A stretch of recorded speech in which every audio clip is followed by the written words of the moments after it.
ওইখানে আমাদের কতদিন থাকতে হবে বলেন তো, হিসাব আছে নাকি? হয়তো লক্ষ লক্ষ বছর পার হয়ে যাবে, এরপরেও কবর জগতের একদিন অবসান ঘটবে, কবর জগৎ একদিন শেষ হয়ে যাবে, নতুন এক জগতের দিকে আমাদেরকে রওনা হতে হবে। আল্লাহ তাআলা কোরআনুল কারীমের মধ্যে বলেন, ওয়ানুফিখা ফিস সূরি ফাসাইকা মান ফিস সামাওয়াতি ওয়া মান ফিল আরদ সুম্মা নুফিখা ফীহি উখরা ফাইযা হুম কিয়ামুন ইয়ানদুরুন। আল্লাহ রাব্বুল আলামিনের আদেশে ইসরাফিল আলাইহিস সালাম সিংহায় ফুৎকার দিবে।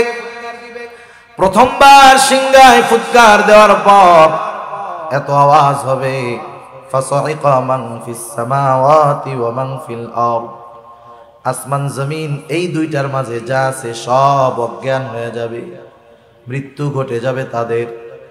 এরপরে দীর্ঘকাল পর আল্লাহ তাআলার আদেশে ইসরাফিল আলাইহিস সালাম আরেকটা সিংহায় ফুৎকার দিবে। আল্লাহ তাআলা বলেন, সুম্মা নুফিখা ফীহি উখরা ফাইযা হুম কিয়ামুন ইয়ানদুরুন। অতঃপর যখন দ্বিতীয় ফুৎকার দেওয়া হবে, মানুষেরা যে যেখানে মৃত্যুবরণ করেছিল, যাকে যেখানে দাফন করা হয়েছিল, প্রত্যেকে প্রত্যেকের অবস্থান থেকে উঠে দাঁড়িয়ে যাবে। সুবহানাল্লাহ। আর এদিকে ওদিকে তাকায় দেখবে কি হইতেছে, এগুলা কি হচ্ছে, এগুলা কিয়ামতের দিন যখন মানুষেরা দেখবে জমিন তার অভ্যন্তরে যা ছিল সব উগরায়া দিচ্ছে। মুফাসসিরিনে কেরাম বলেন এগুলো মানুষের দেহ, কোন কোন মুফাসসির বলেন এগুলা হলো স্বর্ণের খনি টনি সব।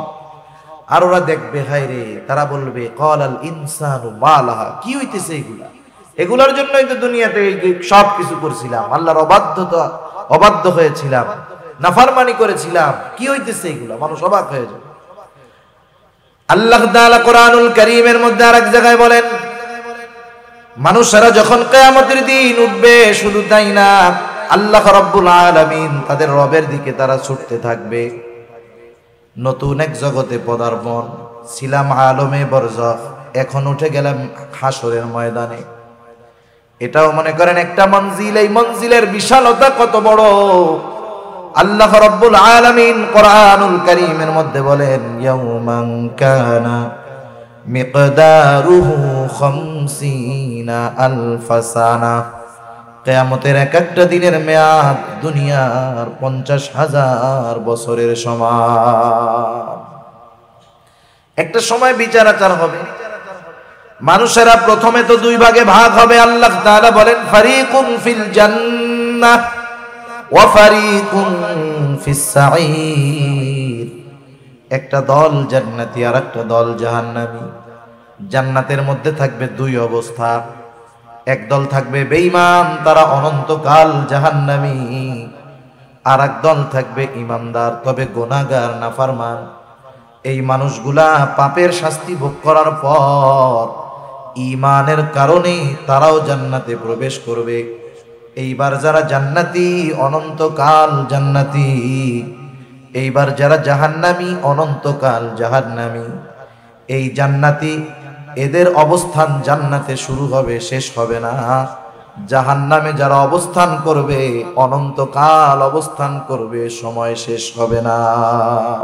ফামান যুহজিহা আনিন নার ওয়া উদখিলাল জান্নাতা ফাকাদ ফাজ। আল্লাহ রাব্বুল আলামিনের সংজ্ঞায় সফল হলো তারা, জাহান্নাম থেকে বেঁচে জান্নাতে যাবে যারা।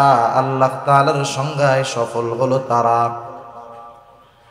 আর যেই দিন আল্লাহ রাব্বুল আলামিন সফলতা বিফলতার সার্টিফিকেট দিবেন, সনদ দিবেন, সেই দিনটা হলো কিয়ামতের দিন। একটু আগেই আল্লাহ রাব্বুল আলামিন বলেন, ওয়া ইন্নামা তুওয়াফাউনা উজুরাকুম ইয়াওমাল কিয়ামাহ ফামান যুহজিহা আনিন নার ওয়া উদখিলাল জান্নাতা ফাকাদ ফাজ। আল্লাহ রাব্বুল আলামিন বলেন, ওয়া ইন্নামা তুওয়াফাউনা উজুরাকুম ইয়াওমাল কিয়ামাহ, কিয়ামতের দিন প্রত্যেককে পরিপূর্ণ প্রতিদান দেওয়া হবে। কিসের প্রতিদান? দুনিয়ায় কে কেমন আমল করেছে তার প্রতিদান। যেমন আমাদের দুনিয়ার মধ্যে স্কুল, কলেজ, ভার্সিটি, মাদ্রাসার মধ্যে পরীক্ষা হয় কি হয় না? অবশ্যই পরীক্ষা আগে, ফলাফল তারপরে।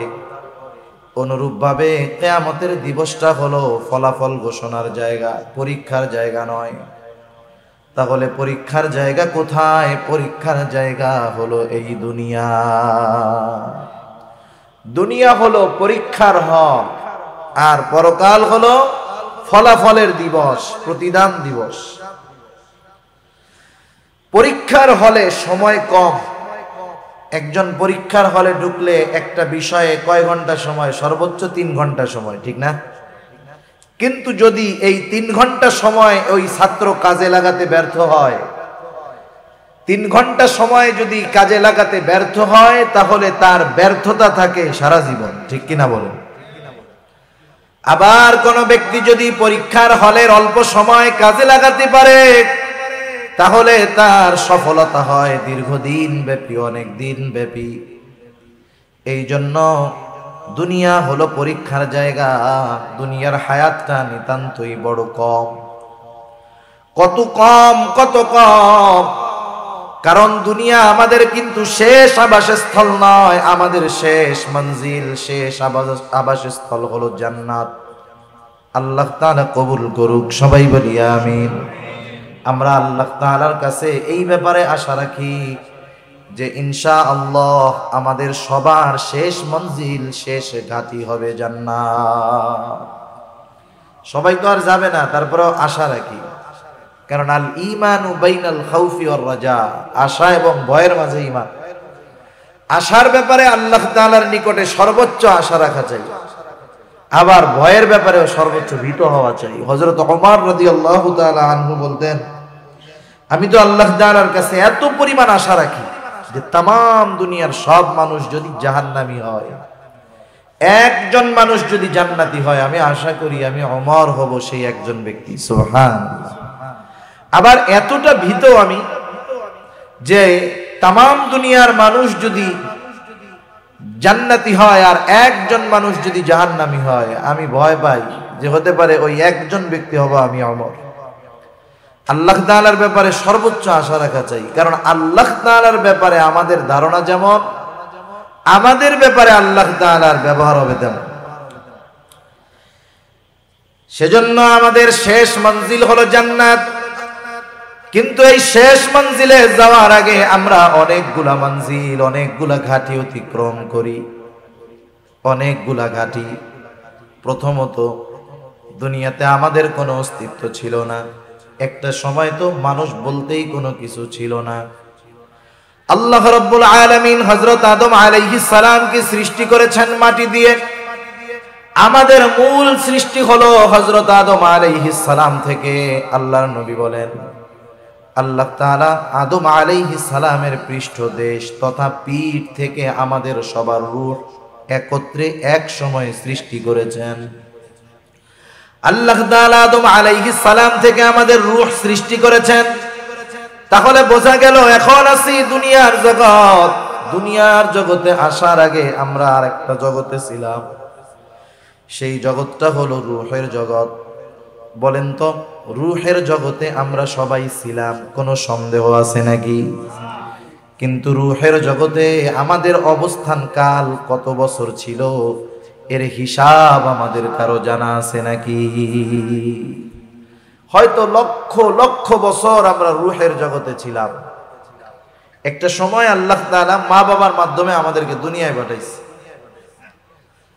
আল্লাহ রাব্বুল আলামিন যখন মায়ের গর্ভে 120 দিন পর ওই তুচ্ছ এক ফোঁটা নাপাক পানি একটা মৃত মাংসের টুকরায় প্রস্তুত হয়ে যায়, 120 দিন পর আল্লাহ তাআলার আদেশে ফেরেশতারা হাজির হয়ে যায়।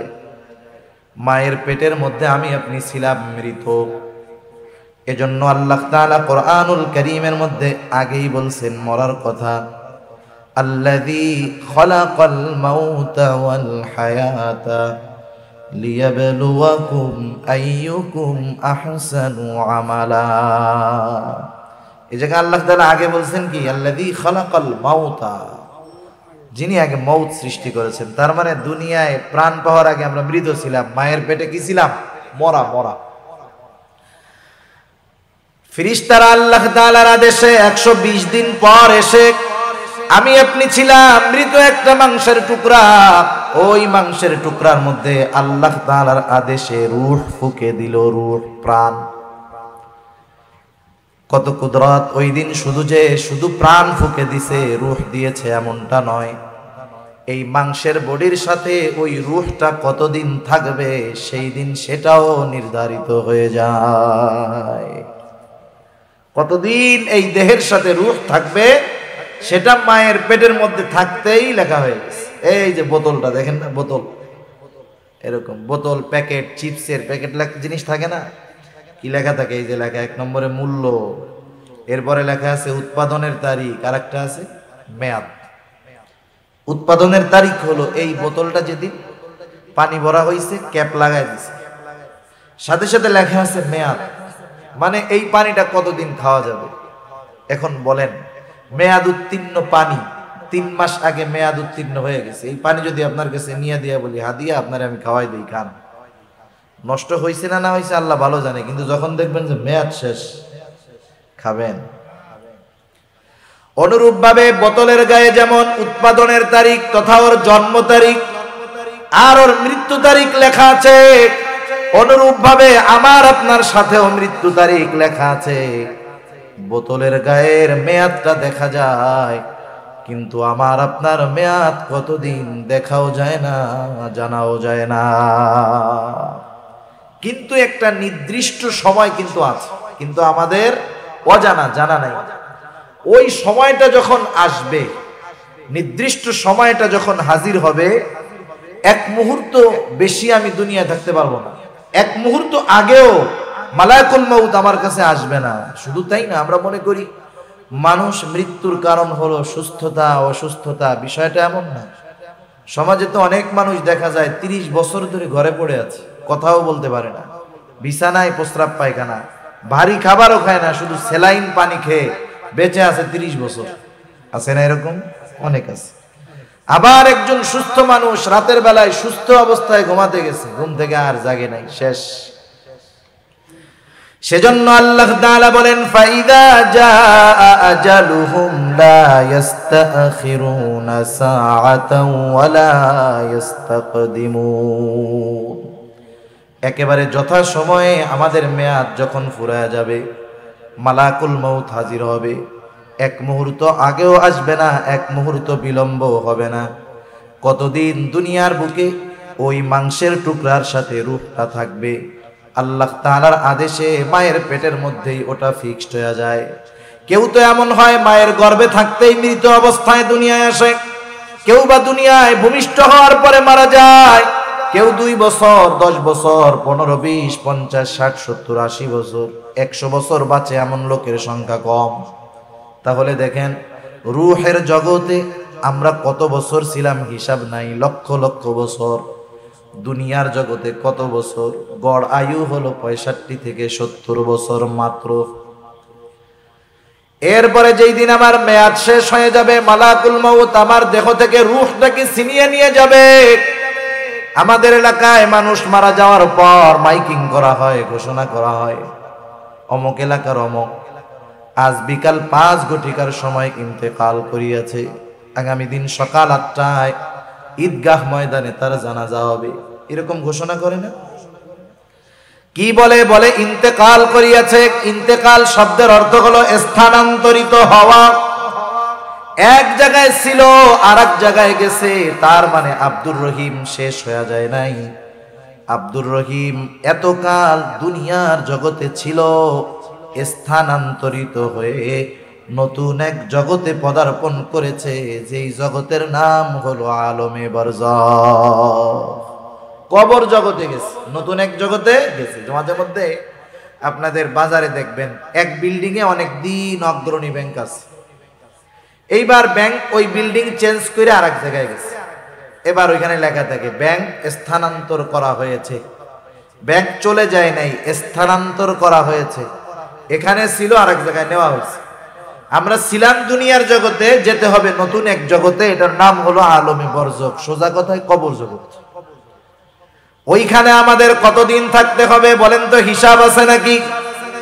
হয়তো লক্ষ লক্ষ বছর পার হয়ে যাবে, এরপরেও কবর জগতের একদিন অবসান ঘটবে, কবর জগৎ একদিন শেষ হয়ে যাবে।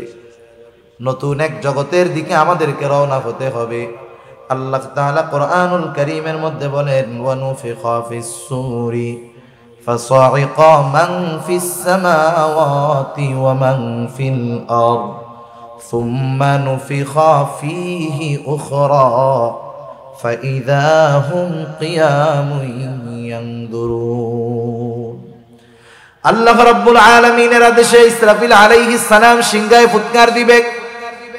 প্রথমবার সিংহায় ফুৎকার দেওয়ার পর এত আওয়াজ হবে, ফাসাইকা মান ফিস সামাওয়াতি ওয়া মান ফিল আরদ, আসমান জমিন এই দুইটার মাঝে যা আছে সব অজ্ঞান হয়ে যাবে, মৃত্যু ঘটে যাবে তাদের। এরপরে দীর্ঘকাল পর আল্লাহ তাআলার আদেশে ইসরাফিল আলাইহিস সালাম আরেকটা সিংহায় ফুৎকার দিবে। আল্লাহ তাআলা বলেন, সুম্মা নুফিখা ফীহি উখরা ফাইযা হুম কিয়ামুন ইয়ানদুরুন। অতঃপর যখন দ্বিতীয় ফুৎকার দেওয়া হবে, মানুষেরা যে যেখানে মৃত্যুবরণ করেছিল, যাকে যেখানে দাফন করা হয়েছিল, প্রত্যেকে প্রত্যেকের অবস্থান থেকে উঠে দাঁড়িয়ে যাবে। সুবহানাল্লাহ। আর এদিকে ওদিকে তাকায় দেখবে কি হইতেছে, এগুলা কি হচ্ছে। এগুলা কিয়ামতের দিন যখন মানুষেরা দেখবে জমিন তার অভ্যন্তরে যা ছিল সব উগরায়া দিচ্ছে। মুফাসসিরিনে কেরাম বলেন এগুলো মানুষের দেহ, কোন কোন মুফাসসির বলেন এগুলা হলো স্বর্ণের খনি টনি সব। আর ওরা দেখবে, হায় রে, তারা বলবে ক্বালাল ইনসানু মা লাহা, কি হইতেছে এগুলা? এগুলার জন্যই তো দুনিয়াতে সব কিছু করছিলাম, আল্লাহর অবাধ্য হয়েছিলাম, নাফরমানি করেছিলাম, কি হইতেছে এগুলা? মানুষ অবাক হয়ে যায়। আল্লাহ তাআলা কোরআনুল কারীমের মধ্যে আরেক জায়গায় বলেন, মানুষেরা যখন কিয়ামতের দিন উঠবে, শুধু তাই না, আল্লাহ রাব্বুল আলামিন তাদের রবের দিকে তারা ছুটতে থাকবে। নতুন এক জগতে পদার্পণ, ছিলাম আলমে বরজখ, এখন উঠে গেলাম হাসরের ময়দানে। এটাও মনে করেন একটা মঞ্জিল। এই মঞ্জিলের বিশালতা কত বড়! আল্লাহ রাব্বুল আলামিন কোরআনুল কারীমের মধ্যে বলেন, ইয়াউমান কানা মিকদারুহু 50,000 সানা। কিয়ামতের এক একটা দিনের মেয়াদ দুনিয়ার 50,000 বছরের সমান। একটা সময় বিচার আচার হবে, মানুষেরা প্রথমে তো দুই ভাগে ভাগ হবে। আল্লাহ তাআলা বলেন, ফারিকুন ফিল জান্নাহ ওয়া ফারিকুন ফিস সাঈর। একটা দল জান্নাতি আর একটা দল জাহান্নামী। জান্নাতের মধ্যে থাকবে দুই অবস্থা, এক দল থাকবে বেঈমান, তারা অনন্তকাল জাহান্নামী, আর এক দল থাকবে ঈমানদার তবে গুনাহগার নাফরমান। এই মানুষগুলা পাপের শাস্তি ভোগ করার পর ঈমানের কারণে তারাও জান্নাতে প্রবেশ করবে। এইবার যারা জান্নাতি অনন্তকাল জান্নাতি, এইবার যারা জাহান্নামী অনন্তকাল জাহান্নামী। এই জান্নাতি এদের অবস্থান জান্নাতে শুরু হবে, শেষ হবে না। জাহান্নামে যারা অবস্থান করবে অনন্তকাল অবস্থান করবে, সময় শেষ হবে না। এই যে মঞ্জিলগুলা গেল, কথা বুঝতেছেন আপনারা? সজাগ আছেন তো? এই যে মঞ্জিলগুলা গেল, রূহের জগৎ, দুনিয়ার জগৎ, কবর জগৎ, কিয়ামত দিবস, জান্নাত অথবা জাহান্নাম, এই মঞ্জিলগুলা আমাদের অতিক্রম করা লাগবে। একটা করছি, সামনে আরো করতে হবে। বলেন তো সবচাইতে কম সময় কোন মঞ্জিলে থাকা হয়? একটু জোরে বলেন না, কোথায়? 60-70 বছর। পরীক্ষার হলের সময় কম না বেশি? একটা সাবজেক্ট পড়ে 2 বছর, পরীক্ষা দেয় 3 ঘন্টা। সেজন্য দুনিয়ার হায়াত কম, কিন্তু এই হায়াতের দামটা বেশি। সেজন্য যদি দুনিয়ার এই হায়াত আমরা কাজে লাগাতে পারি, অনন্তকালের সফলতা অর্জন করা যাবে। এজন্য অনন্তকালের সফল যদি হতে হয়, দুনিয়ার সময়টাকে কাজে লাগাতে হবে, ঠিক কিনা বলেন? এখন তাহলে অনন্তকালের সফলতা আমরা কিভাবে অর্জন করতে পারি? সূরা আলে ইমরানের সর্বশেষ আয়াতে আল্লাহ রাব্বুল আলামিন আমাদেরকে বলেন, ইয়া আইয়ুহাল্লাযীনা আমানু, আল্লাহ তাআলা বলেন, হে ঈমানদারেরা, ইসবিরু, তোমরা সবর করো।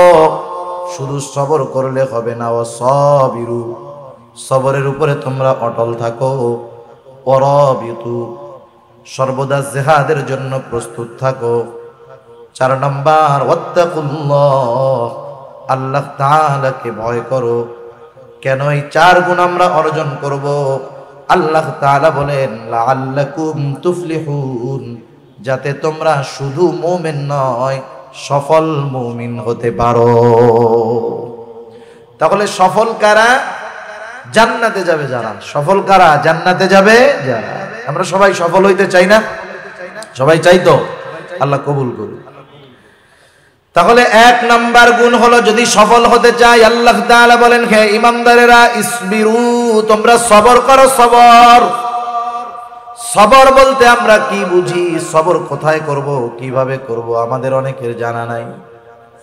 অনেক সময় আমরা মনে করি বিপদ আপদ, মুসিবত, কষ্ট, ক্লেশ, এখানেই মনে হয় শুধু সবর। সবর মনে হয় আর কোনো জায়গায় নাই। কিন্তু তাফসিরে মাআরিফুল কোরআন সহ দুনিয়ার যত প্রসিদ্ধ তাফসির রয়েছে, 3 জায়গায়। 1 নাম্বার সবর হবে সবরুন আলাত তাআত, আনুগত্যের মধ্যে সবর। আনুগত্যের মধ্যে হবে সবর, তথা সবরুন আলাল ইবাদাহ, ইবাদতের মধ্যে সবর। কারণ আনুগত্যটাই হলো ইবাদত। আল্লাহ এবং রাসূলের পরিপূর্ণ আনুগত্য যারা করে তারাই মূলত ইবাদত করে। সেই জন্য আল্লাহ তাআলার যত আদেশ আছে, নিষেধ আছে, সবগুলা বিনা যুক্তিতে, বিনা চিন্তায় মেনে নেওয়ার নাম হলো আনুগত্যতা। আল্লাহ তাআলা যেটা করতে বলছেন সেটা করা, যেটা নিষেধ করেছেন সেটা থেকে বিরত থাকা, সোজা কথা, শেষ। এরপরে 2 নাম্বার সবর হবে সবরুন আনিল মাআসি, পাপের ক্ষেত্রে সবর। আমরা তো অনেক সময় মনে করি যে সবর মনে হয় বিপদ আপদ মুসিবতে সবর, তাইলে আবার গুনাহ থেকে সবর কেমনে হয়? রাসূল আকরাম সাল্লাল্লাহু আলাইহি ওয়াসাল্লামের একটা নসিহতওয়ালা হাদিস আছে। হযরত আবু হুরায়রা রাদিয়াল্লাহু তাআলা আনহু হতে হাদিসটা বর্ণিত। রাসূলুল্লাহ সাল্লাল্লাহু আলাইহি ওয়াসাল্লাম হযরত আবু হুরায়রা রাদিয়াল্লাহু তাআলা আনহুকে 5টা নসিহত করেছেন। ওই হাদিসের মধ্যে প্রথম আছে, ও আবু হুরায়রা, তুমি মানুষের মধ্যে সবচাইতে বড় আবেদ হতে পারবা কেমনে? আমরা তো মনে করি নামাজ যে বেশি পড়ে সে বড় আবেদ, তাহাজ্জুদ যে বেশি পড়ে সে বড় আবেদ, নফল কোনটা বাদ যায় না সে বড় আবেদ। কিন্তু নবীজি বেশি নামাজ পড়নে ওয়ালা, তাহাজ্জুদ গুজারি, আওয়াবিন ইশরাক সব পড়ে, তাকে আবেদ বলেন নাই। নবীজি বললেন, ও আবু হুরায়রা, ইত্তাকিল মাহারিমা তাকুন আবাদান নাস। নবীজি বললেন, আবু হুরায়রা, তুমি নিষিদ্ধ বিষয়সমূহ থেকে বেঁচে থাকো, তাহলে কি হবে? তুমি মানুষের মধ্যে সবচাইতে বড় আবেদ হয়ে যাবে। সুবহানাল্লাহ। তাহলে দেখেন, ইবাদতের মাধ্যমে আবেদ হয় না, গুনাহ ত্যাগ করার মাধ্যমে আবেদ হয়, ঠিক কিনা বলেন? এজন্য দেখবেন যখন আমরা কোনো আল্লাহওয়ালার কাছে যাই, ওনারা ইবাদত করার চাইতে গুনাহ ছাড়ার ব্যাপারে আগে গুরুত্ব দেন বেশি।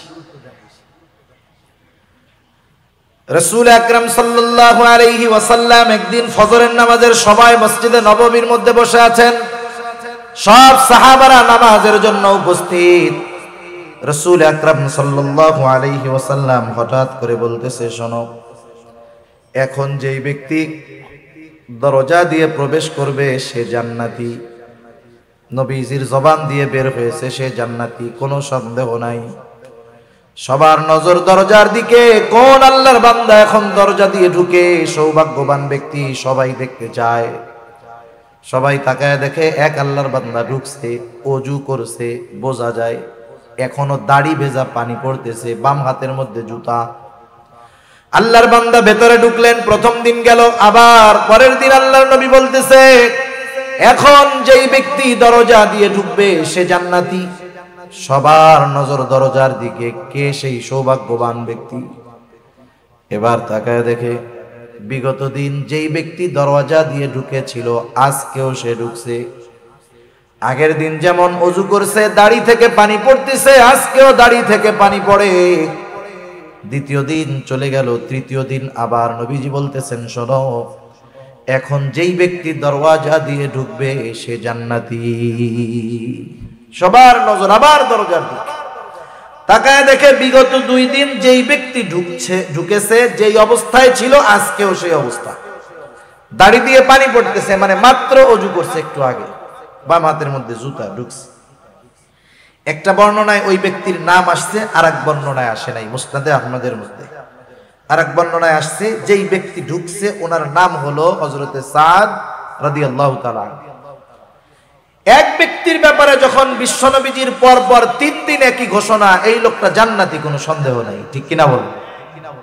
একজন সাহাবী আব্দুল্লাহ ইবনে আমর ইবনুল আস রাদিয়াল্লাহু তাআলা, উনি চিন্তা করলেন কোন স্পেশাল আমলের কারণে নবীজি পর 3 দিন তার ব্যাপারে এমন ঘোষণা দিলেন। নবীজি তো নিজে দেন নাই, নিশ্চয়ই আসমানের মালিকের পক্ষ থেকে ইশারা আছে। এবার উনি যায় বলতেছে, ভাই আমি তোমার বাড়িতে একটু 3 দিন মুসাফির হিসাবে থাকতে চাই, মেহমান হিসাবে থাকতে চাই, আমাকে তুমি 3 দিন তোমার বাড়িতে রাখবা নাকি? সারাদিন থাকবো না, খাবার দাবারও খাওয়া লাগবে না, শুধুমাত্র রাত্রি যাপন করব, তোমার বাড়িতে রাখবা নাকি? কোনো অসুবিধা নাই, থাকেন। আগের আমলে মেহমানদারিটা সহজ ছিল, ঝামেলা ছিল না। এখন আমি যদি এক জায়গার মেহমান হই, আমি চিন্তা করি আমারে 5 পদের না খাওয়াইলে বদনাম, ঠিক না?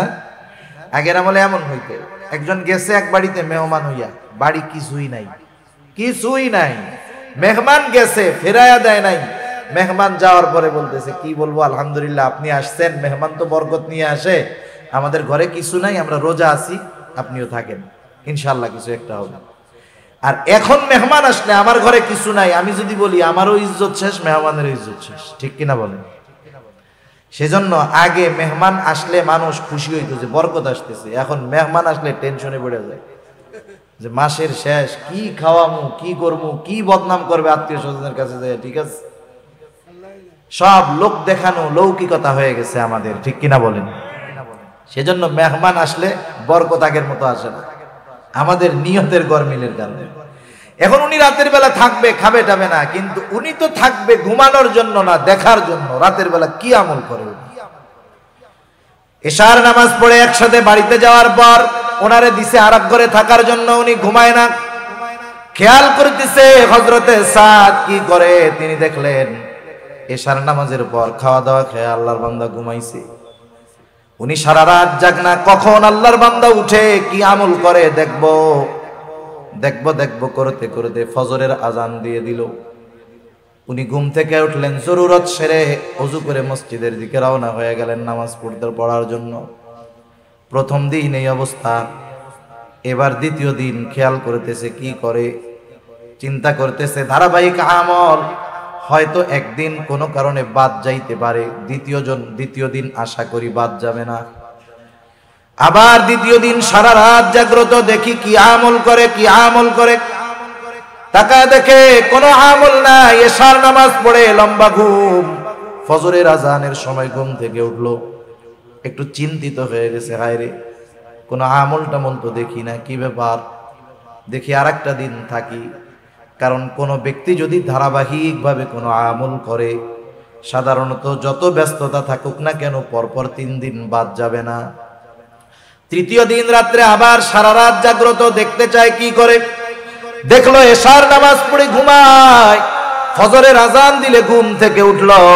এবার আর মনের মধ্যে কৌতূহল চাপায় রাখতে পারে নাই, প্রশ্ন করতেছে এবার ওকে যে ভাই শোনো, পরপর 3 দিন তোমার বাড়িতে অবস্থানের একটা কারণ আছে। এর আগে পরপর 3 দিন ফজরের নামাজের সময় আমরা মসজিদের ভিতর নবীজি ঘোষণা করলেন এখন যেই ব্যক্তি দরজা দিয়ে ঢুকবে সে জান্নাতি। আমরা পরপর 3 দিন দরজার দিকে তাকায় দেখলাম পরপর 3 দিন যেই ব্যক্তি ঢুকেছে তুমি হলা সেই ব্যক্তি। পর পর তোমার নামে নবীজি 3 দিন এই ঘোষণা দিছে, তুমি তো জান্নাতি, কোনো সন্দেহ নাই। কিন্তু এই 3 দিন রাত্রে তোমার বাড়িতে ছিলাম তোমার আমল দেখার জন্য, কিছুই তো পাইলাম না। কি করলা একটু কও তো। হযরতে সাদ রাদিয়াল্লাহু তাআলা আনহু বলেন, নবীজি যদি আমার ব্যাপারে এমন ঘোষণা দিয়ে থাকেন তো আলহামদুলিল্লাহ, আল্লাহর কৃতজ্ঞতা প্রকাশ করি। তুমি যে উদ্দেশ্য আসছো, আমার এমন কোনো আমল নাই। আমি কি করি শোনো, এশার নামাজ পড়ে রাতে ঘুমাতে যাই। যখন আমি ঘুমাতে যাই, আমাকে যারা কষ্ট দিয়েছে আমি তাদেরকে মাফ করে দেই, ক্ষমা করে দেই। কারো অন্তরের মধ্যে যদি হিংসা বিদ্বেষ কারো ব্যাপারে থাকে, আমি সব দূর করে জাড়া দিয়ে ঘুমায় যাই। মনটাকে পরিষ্কার করে আমি ঘুমাতে যাই, এতটুকু করি, এর চেয়ে আর বেশি কিছু না। এইবার আব্দুল্লাহ ইবনে আমর ইবনুল আস রাদিয়াল্লাহু তাআলা আনহু বলেন, তুমি যে রাতের বেলা অন্তরকে পাক সাফ করে ঘুমাও, এর জন্যই তোমার এই ফজিলত। দেখছেন, সামান্য বিষয়, এই সামান্য বিষয় ত্যাগ করছে, বড় আবেদ হয়ে গেছে। সেজন্য গোনাহ ছাড়লেই বড় আবেদ হওয়া যায়, আর গোনার থেকে সবর করতে পারলে বড় আবেদ হওয়া সম্ভব, ঠিক কিনা বলেন।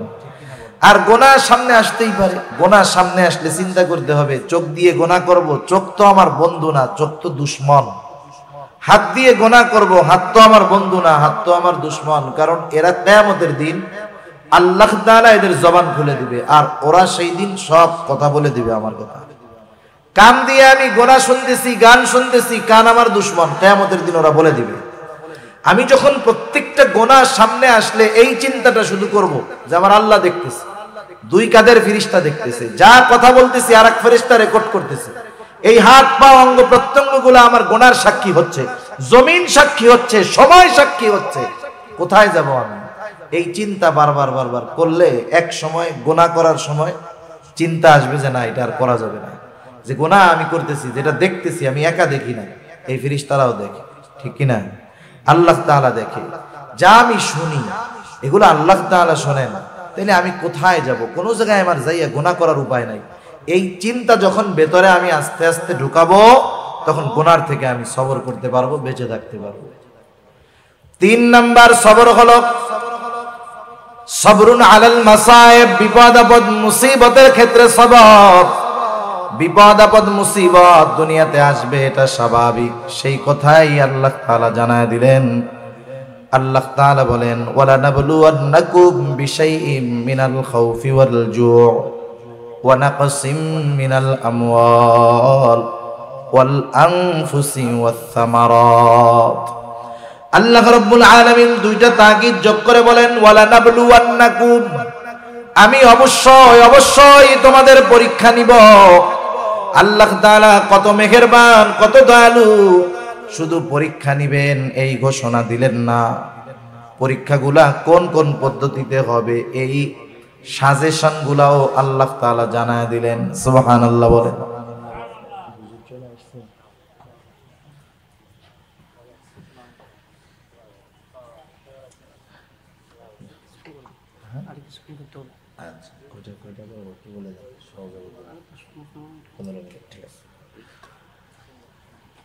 আল্লাহ তাআলা কত মেহেরবান, শুধু যদি বলতেন আমি পরীক্ষা নিব, কিছু বলার ছিল, করার ছিল, আমাদের কিছু করার বা বলার ছিল, বলেন ছিল না। কিন্তু পরীক্ষাগুলা কিভাবে নেবেন আল্লাহ তাআলা বলে দিলেন। যেমন দেখেন, পরীক্ষার আগে ছাত্ররা ওস্তাদদের কাছে যায়, স্কুলেও যায়, মাদ্রাসায়ও যায়। যার পরে কি বলে যে হযরত কিতাব তো অনেক বড়, একটু দাগায় দেন না, কোন কোনগুলো আসতে পারে। হযরত তো দাগায় দেয়, তাহলে কি হয়, বিশাল কিতাব পরীক্ষার জন্য সব যদি পড়তে হয় কঠিন হয়ে যাবে। একটু সংক্ষিপ্ত যদি হয়ে যায়, সাজেশন যদি পাওয়া যায়, তাইলে প্রস্তুতি নেওয়াটা সহজ হয়, ঠিক কিনা বলেন। আল্লাহ তাআলা কত মেহেরবান, সংক্ষিপ্ত সাজেশন দিয়ে দিয়েছেন। আর যখন কি পরীক্ষা হবে, কোন বিষয়ের পরীক্ষা হবে জানা যায়, ওটার প্রস্তুতিও নেওয়া যায়, ঠিক কিনা। একটা মেধাবী ছাত্র, খুব ভালো ছাত্র, হঠাৎ করে ফজরের নামাজের সময় উঠছে, ওরে বলা হইলো চলো এখনই তোমার এই কিতাবের পরীক্ষা দিতে হবে। ও যত ভালো ছাত্র হোক, মানসিক একটা প্রস্তুতির ব্যাপার আছে, এখানে ওর পরীক্ষা খারাপ হয়ে যাবে। কিন্তু যদি বলা হয় ওই ছাত্রকে যে তোমার কিন্তু পরীক্ষা 2 মাস পরে এই বিষয়ের নেওয়া হবে, ও যখন প্রস্তুতি নেওয়ার সুযোগ পাবে ওর পরীক্ষা ভালো হবে, ঠিক কিনা?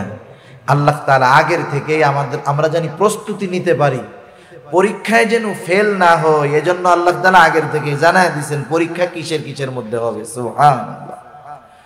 আল্লাহ তাআলা বলেন ওয়ালা নাবলুওয়ান্নাকুম বিশাইইম মিনাল খাউফি ওয়াল জু'।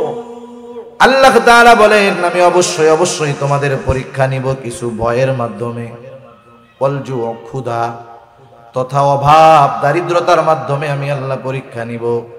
ওয়া নাকসিম মিনাল আমওয়াল, মালের লস মালের ক্ষতির মাধ্যমে আমি আল্লাহ পরীক্ষা নিব। ওয়াল আনফুস, জানের ক্ষতির মাধ্যমে পরীক্ষা নিব। হতে পারে সেই জানের ক্ষতি আমার নিজের হতে পারে, অসুস্থতা নিজের হতে পারে, অথবা প্রিয়জনের হতে পারে। মনে করেন আল্লাহ তাআলার কাছে চাইতে চাইতে 10 বছর পরে আল্লাহ তাআলা একটা সন্তান দিলেন। যে আল্লাহ সন্তান দিলেন সে আল্লাহ চাইলে নিয়েও যাইতে পারেন। এইবার সন্তানটার বয়স যখন হলো 2-3 বছর, আব্বু আব্বু ডাকে, আম্মু আম্মু ডাকে, আবার ছেলেটারে আল্লাহ নিয়ে গেল। জানের ক্ষতি নিজের মাধ্যমে, নিজের জানের ক্ষতি অথবা প্রিয়জনের জানের ক্ষতির মাধ্যমে আল্লাহ তাআলা পরীক্ষা নেন। ওয়াসসামারাত, ফল ফসলের ক্ষতির মাধ্যমে আল্লাহ তাআলা পরীক্ষা নেন। কি পরীক্ষা নেন? আল্লাহ তাআলা দেখতে চান বান্দা কি বিপদ আপদ মুসিবতে পড়ার পর আমি আল্লাহর দিকে ফিরে আসে নাকি অন্য দিকে চলে যায়।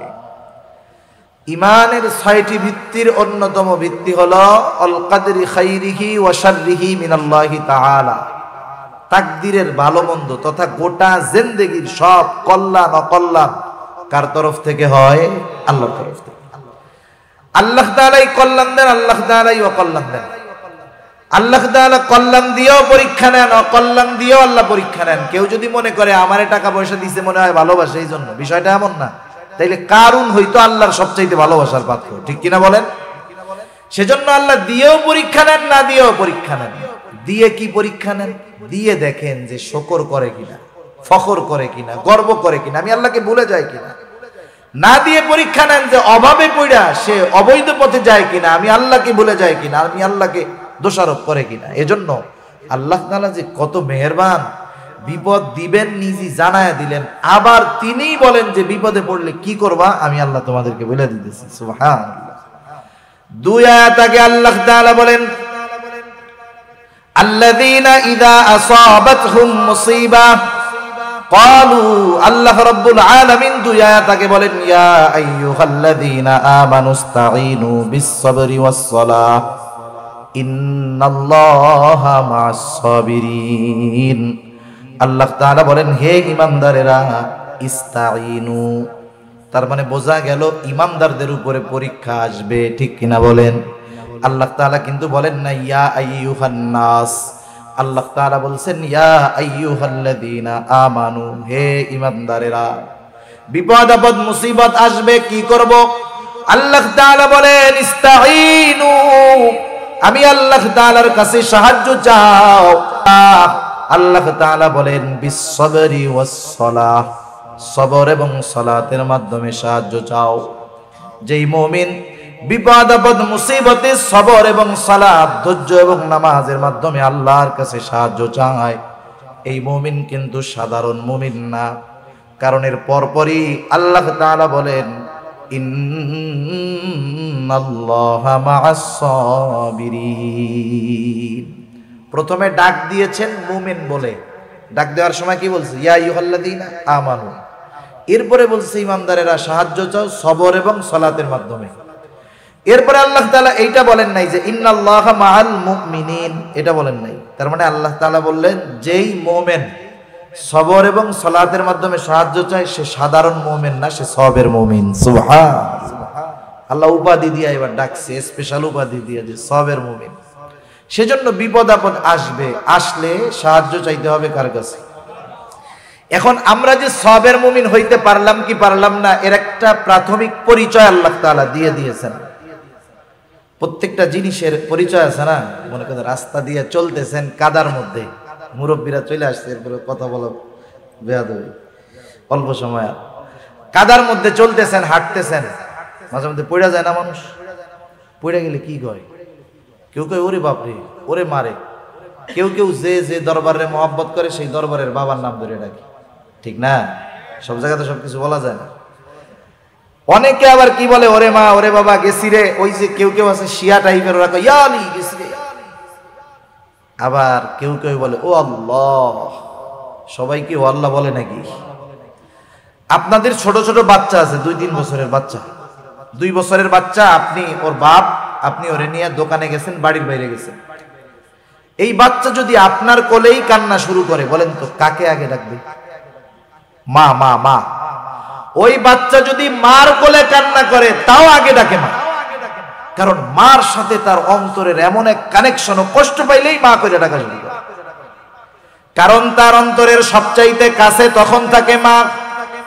আর স্বাভাবিক বিষয়টা এমন, মানুষ যখন বিপদ আপদ মুসিবত কষ্ট ক্লেশের মধ্যে পড়ে, সর্বপ্রথম তার কথাই স্মরণ হয়, তাকেই মনে হয় যাকে সে সবচাইতে বেশি ভালোবাসে।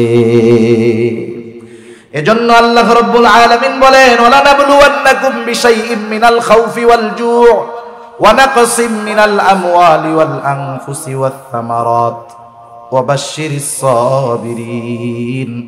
পরীক্ষা নিব আমি ওইগুলার মাধ্যমে, আর আপনি সুসংবাদ জানায় দেন যেই মানুষগুলা সবের, বিপদ আপদ মুসিবতে আল্লাহ তাআলার কাছে ওই 2 পদ্ধতি অবলম্বন যারা করে তারাই সবের। আল্লাহ তাআলা বলেন বাশশিরিস সাবিরিন, ধৈর্যশীলদেরকে আপনি সুসংবাদ জানায় দেন। এরপরে আল্লাহ তাআলা একটু পরিচয় দিচ্ছে ধৈর্যশীল কারা।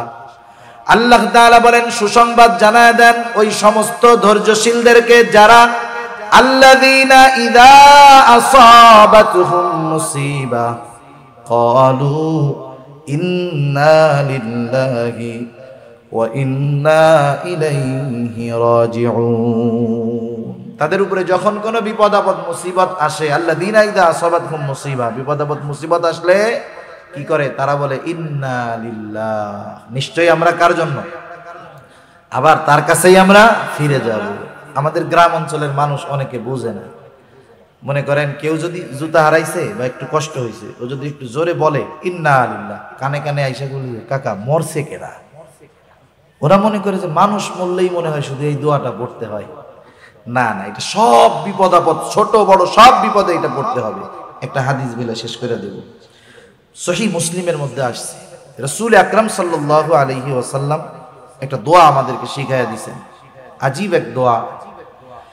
দোয়া তো আমরা কিছু হাদিস থেকে শিখি, কিছু কোরআন থেকে শিখি, কিছু দোয়া শুধু কোরআন থেকে, কিছু দোয়া শুধু হাদিস থেকে। এমন এক দোয়া নবীজি শিখাইয়া দিলেন, যার এক অংশ শিখাইয়া দিয়েছেন আল্লাহ, আর এক অংশ শিখিয়ে দিয়েছেন মুহাম্মদুর রাসূলুল্লাহ সাল্লাল্লাহু আলাইহি ওয়াসাল্লাম। রাসূল আকরাম সাল্লাল্লাহু আলাইহি ওয়াসাল্লাম বলেন, যখন কেউ বিপদ আপদ মুসিবতে পড়বে সে বলবে ইন্না লিল্লাহি ওয়া ইন্না ইলাইহি রাজিউন, নিশ্চয় আমরা আল্লাহর জন্যই, নিশ্চয় আমরা আবার তার দিকেই প্রবর্তন করব, ফিরে যাব। এতটুকু বলবে। এরপর পর বলবে আল্লাহুম্মা আজুরনি ফি মুসিবাতি ওয়া আখলিফ লি খায়রাম মিনহা। এর সাথে সাথে বলবে আল্লাহুম্মা আজুরনি ফি মুসিবাতি, আয় আল্লাহ আমি যেই বিপদে পড়েছি এই বিপদের প্রতিদান আমাকে দেন, এই বিপদ থেকে আমাকে উদ্ধার করেন। শুধু উদ্ধার করবেন, ছোটখাটো প্রতিদান দিবেন তা নয়। ওয়া আখলিফ লি খায়রাম মিনহা, এই মুসিবত এই বিপদের মাধ্যমে আমি যা হারিয়েছি তার চাইতে উত্তম আপনি আমাকে ফিরিয়ে দেন।